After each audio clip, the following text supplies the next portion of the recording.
Halo, kembali ke channel saya Erlangga Akbar.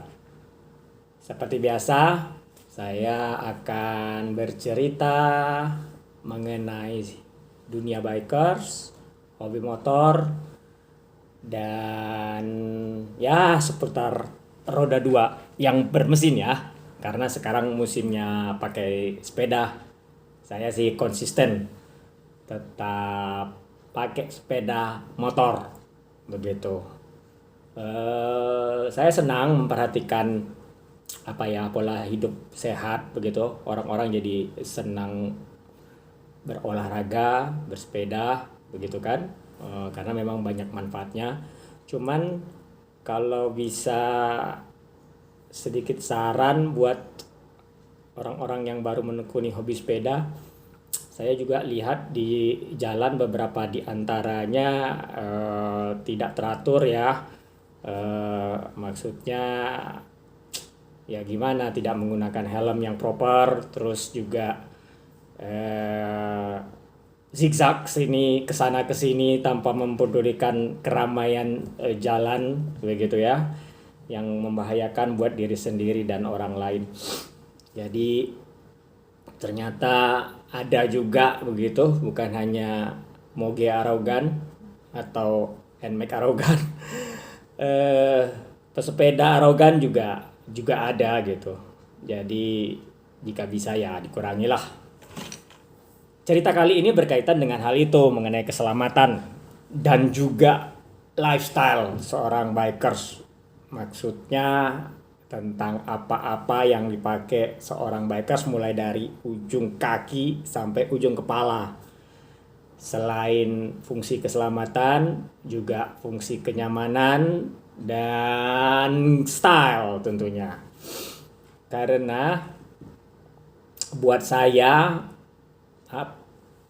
apalagi kalau lagi di foto begitu kan, motor udah keren, tapi kok ridersnya pakai helmnya sembarangan, terus pakai sandal jepit, maaf saja, pakai celana pendek atau bagaimana lah. Ya memang sah-sah saja, itu gaya masing-masing. Tetapi alangkah baiknya kalau perlengkapan keselamatan juga dilengkapi. Oke, kita masuk dulu ke bagian paling atas, yaitu kepala, helm. Begitu. Pada dasarnya ada beberapa jenis helm. Helm half face yang hanya separuh dan full face yang menutup semua seperti helm balap begitu. Helm ini ada banyak jenisnya lah, banyak kualitasnya, minimal SNI. Kalau di standar luar mungkin ada DOT, kalau nggak salah saya Department of Transportation yang mengeluarkan itu di Amerika. Kemudian ada Snell, saya lupa Snell ini Jepang apa Eropa ya standarnya. Jadi standar yang tinggi lah, sehingga helm ini bisa dipakai di jalan raya maupun di balapan. Apa itu standar helm? Yang setahu saya helm itu diuji misalnya dihantam oleh beban tertentu dan kecepatan tertentu dari berbagai sudut, kemudian diukur gitu kan, apakah helm ini mampu melindungi kepala yang berada di dalam helm tentunya. Saya sih untuk perjalanan jauh lebih suka menggunakan helm full face begitu, karena lebih safety dan lebih nyaman aja rasanya. Nah, kalau jarak-jarak dekat dengan kecepatan yang juga rendah begitu kan, atau motor yang kecil, ya saya dalam kota saya lebih suka mengenakan half face. Half face pun ada dua ya, yang benar-benar terbuka ataupun ada visornya, kacanya di depan. Begitu, dengan berbagai varian harga tentunya, mulai dari beberapa ratus ribu sampai jutaan bahkan puluhan juta untuk harga helm ini. Silahkanlah dipilih begitu. Oh ya, satu lagi, saya lebih suka helm yang berwarna cerah karena mungkin Pekanbaru panas ya, tempat saya sering bermain motor. Jadi dengan helm yang warna cerah dia kurang menolak cahaya lah, jadi nggak pengap seperti menggunakan helm yang berwarna gelap atau malah warna hitam doff gitu. Itu sangat sangat gerah kalau menurut saya. Keren sih helm-helm berwarna gelap itu, tapi kalau dilihat dari karena kita biasa bermain di bawah teriknya sinar mentari begitu kan, jadi ya sebaiknya helm yang berwarna cerah. Oke, itu tadi helm. Yang kedua adalah jaket. Ya, jaket. Ada macam-macam lah gitu, tapi saya lebih prefer untuk motor besar ataupun motor sport menggunakan jaket yang mempunyai perlindungan full ya, hard protector di bahu, di siku, di punggung dan di dada mungkin ya, begitu. Bahannya saya lebih milih bahan yang mesh ya, yang tembus ini ya, tembus udara begitu, sirkulasi udaranya lebih baik gitu.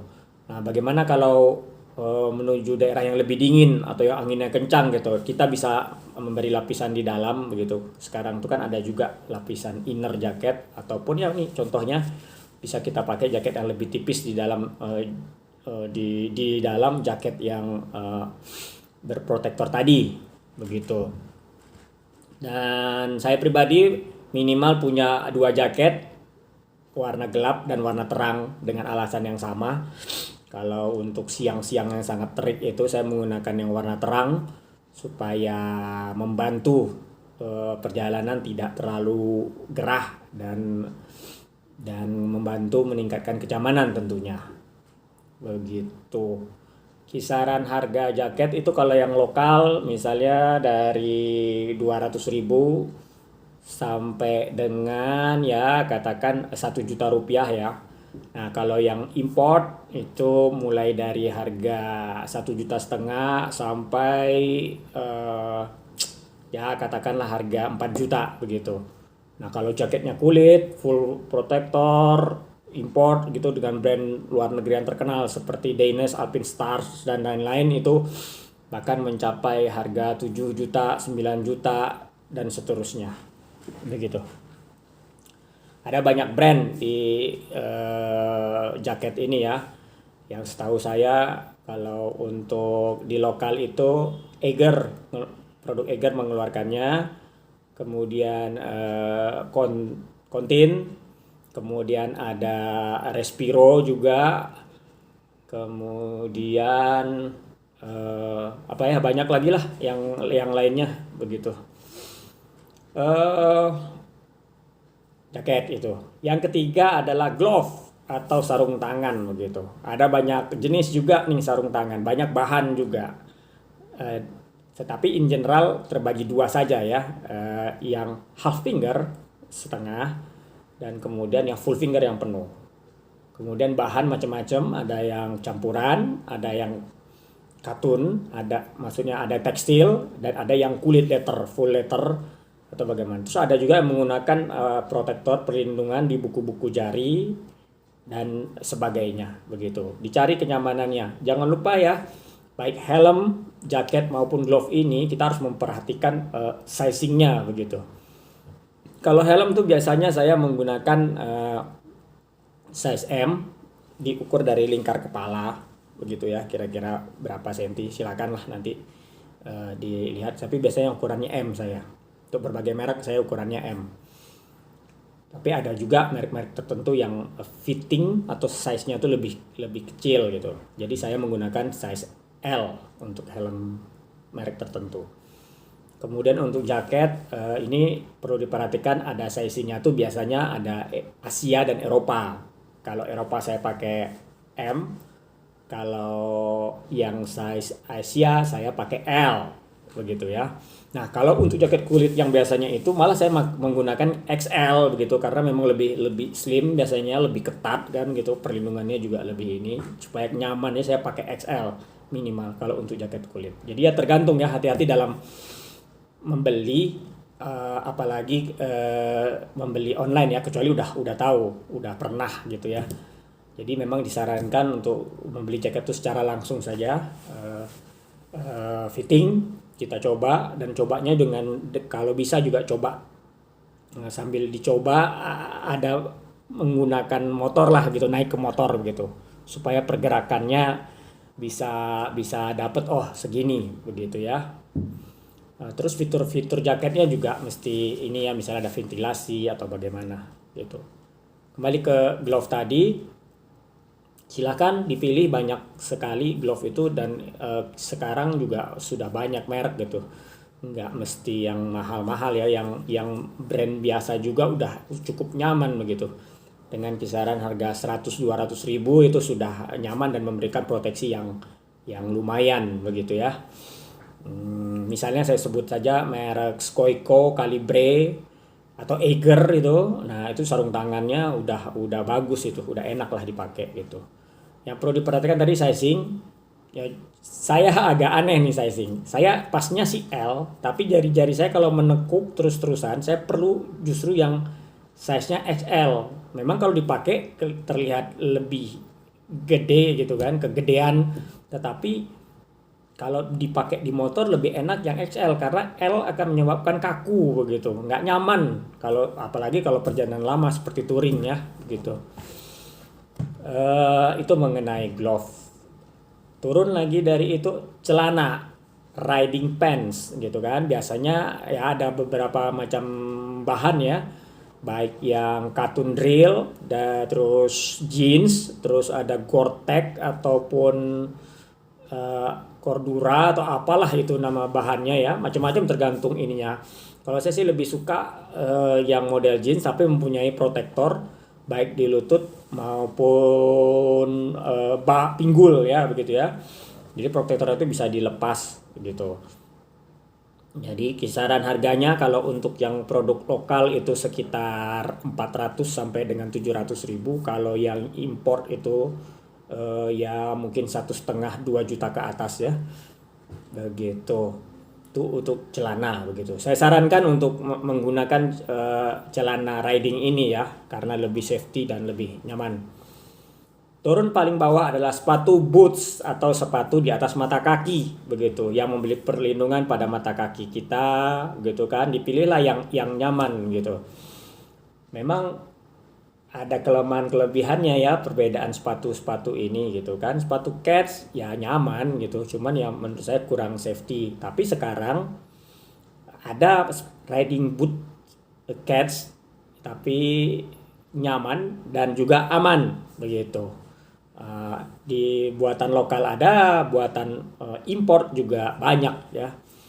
Kalau yang lokal itu mungkin kisaran harganya antara 200.000 sampai dengan katakanlah 600.000, 700.000 begitu ya. Nah, sementara yang import mulai dari 1 juta ke atas begitu. Yang kalau di tengah-tengah tuh harganya ya maksudnya yang tidak terlalu mahal untuk import itu masih di harga 2 jutaan begitu. Nah, itulah beberapa gears, bikers gears, apparel, perlengkapan safety yang sebaiknya digunakan dalam menekuni hobi motor begitu. Memang harganya sih ya relatif ya bisa dikatakan terjangkau, tetapi kalau memang yang branded ya harganya lumayan tinggi. Cuman memang banyak juga barang-barang bekasnya yang dijual di marketplace, di OLX ya, di manalah ada. Dan itu biasanya kalau kita teliti, kalau kita punya channel yang bagus, itu barang-barangnya masih dalam kondisi yang top, yang oke, yang masih layak lah buat dipakai gitu. Dan memberikan kenyamanan serta keselamatan bagi penggunanya. Oke. Demikian cerita kita kali ini. Semoga bermanfaat buat kita semua, terutama para bikers. Thank you. Bye.